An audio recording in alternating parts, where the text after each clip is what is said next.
After reading this chapter, I could say only one thing. What a sweet yet strange coincidence. Who could have expected that a place where Straw Hat Luffy has landed, the same place would be a cafe which is run by Purin? And it's not just that the cafe is being run by, but it has been eaten by Luffy as well. The entire purpose, the main purpose, to be honest with you, of this chapter was this meeting between Straw Hat Luffy and Purin, which I think is going to play a very important role in in future events. Because what happens is that when Luffy arrives in Chocolatown, basically, he sees everything is made out of chocolate. Literally everything. The streets, the buildings. There's a fountain which flows chocolate, and seeing that itself is amazing. Honestly, Willy Wonka, you ain't got no shit on this, because this goes beyond logic, to be honest with you. Everything that you can see is edible. Of course, there are rules to prevent a few things that people cannot eat, such as roofs and windows, for actually logical purposes. They don't want to uh, get damaged due to weather or anything like that. But seeing this, Luffy pretty much goes crazy with Chopper, of course. Chopper loves eating sweets, and they go on this adventure of eating as much chocolate as they can. Apparently, they eat an entire cafe.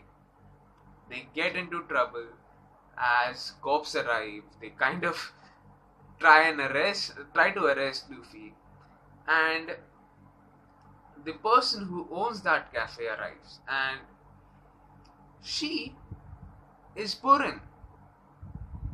She says that these people were being hired for demolishing the cafe, and the reason why she saved Luffy from getting arrested was because Luffy complimented her, or rather, he complimented this cafe to be extremely, extremely delicious. And she kind of, took the praise because she herself made the recipe for that cafe. I mean, the construction material which was used, the recipe was her. So she kind of felt good about it. She felt the fact that, okay, these guys are stupid. They ate my cafe, but at least they appreciated the taste of it, and they did it because they had no choice but to eat it because it was so delicious. So she kind of took it positively, and I actually like it. Now, right now, neither of them know each other's identity. Purin does not know who Straw Hat Luffy is, or does not know the person who ate her cafe is Straw Hat Luffy. Nor does Luffy knows whether who this person is. This person who is going to be Sanji's wife. This is important because right now, as someone who doesn't know each other's identity, these people are acting out as friends, as friendly as they can. And honestly speaking, I think that Purin is a very gentle and kind-hearted person who does have a kind heart.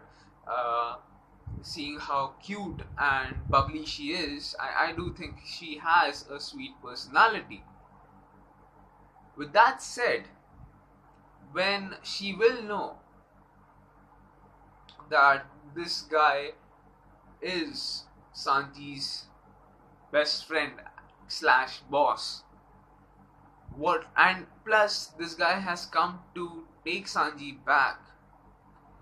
It would be very interesting to see her reaction, because now she knows that this person isn't a bad person at all. In fact, they pretty much are in good terms with each other right now. So this would come in a very interesting play when things would get a bit difficult in future events.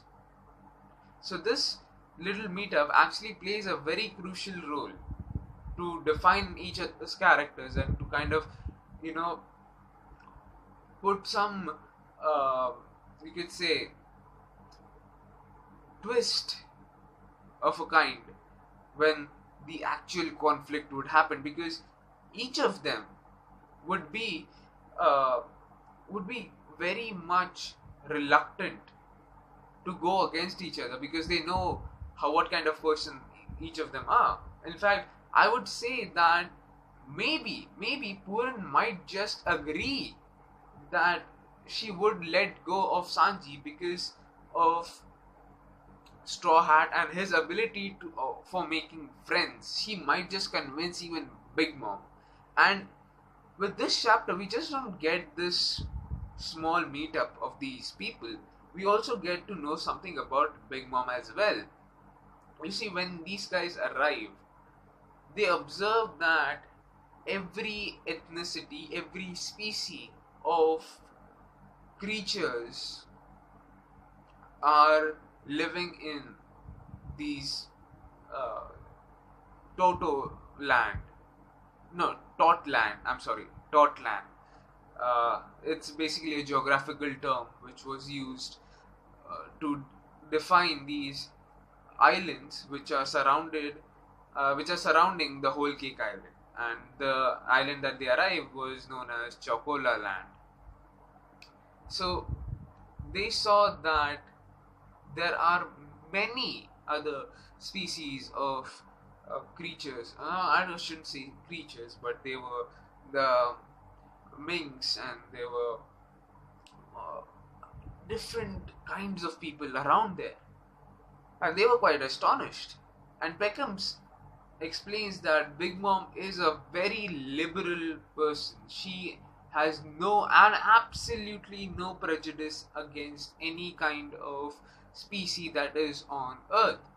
And that itself shows that Big Mom might just not be that bad of a person. She might be somewhat reasonable, seeing the fact that she is liberal enough to accept these people.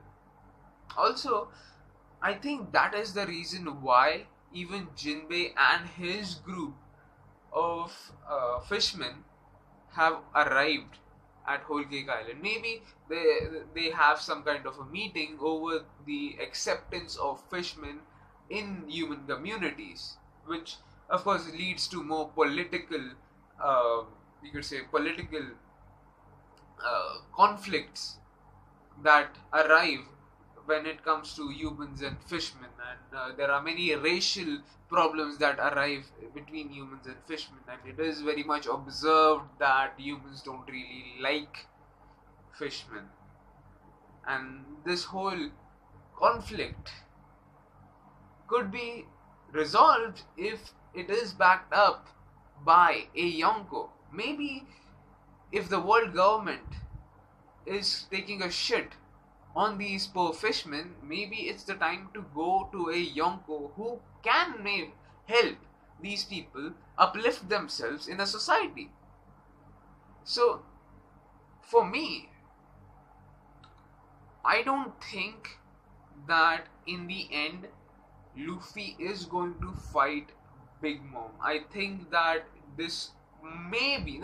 Okay, first of all, this is my speculation, this is my opinion. I could be wrong, I could be absolutely wrong.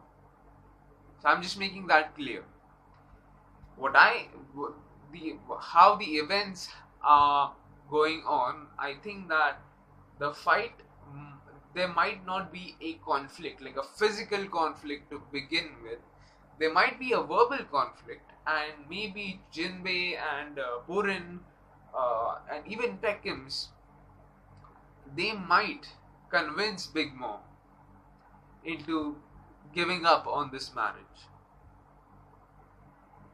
The conflict, the physical conflict that I am expecting is most probably from the Winsburg family and, of course, Jama 66. Because that is the muscle that is being shadowed around this arc itself. So, from Big Mom itself, I'm not expecting that fight. But I am expecting that fight from Jama 66 and the Winsburg family. Also, you could even say that Big Mom just might turn out to be an ally. Now, I am thinking too much over this, honestly. And the whole ally thing, yeah, I am thinking too much over this. And to be honest with you, seeing the fact that Luffy did declare a war, a kind of a war against Big Mom, it seems that this theory, that this small speculation of mine doesn't stand a chance. But you also should have to have this thing in mind that Luffy has impressed Jinbei, Luffy has impressed Peckham's, Luffy has impressed Purin. And seeing the fact that he was able to get along with Whitebeard, I don't think that it would be such a bad prediction if Luffy would be able to get along with Big Mom herself. This is my speculation. These are my thoughts over this chapter. What do you guys think? Please share your comments in the comment section. I would be really happy. And by the way, this is my 50th video, and with this 50th video, I would really like to thank all of you guys who have been watching my videos, and I really appreciate that you are taking your time in watching my videos. I really do.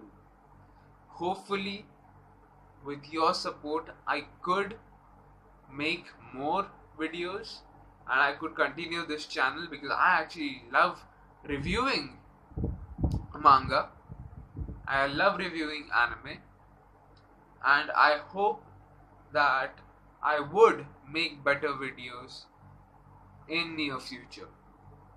I just have one request for you guys. Actually, no, I have two requests for you guys. I would really appreciate if you people would suggest me some mangas or some animes that you would like me to watch and review. I would really love to do that. And I would really appreciate that if you would keep on supporting my channel by just watching these videos. Anyways, I thank you very much, very much, for the support that you have given me for the past few months since my channel has been up there. I would appreciate if you would support me as long as you can. Thank you. And till next time.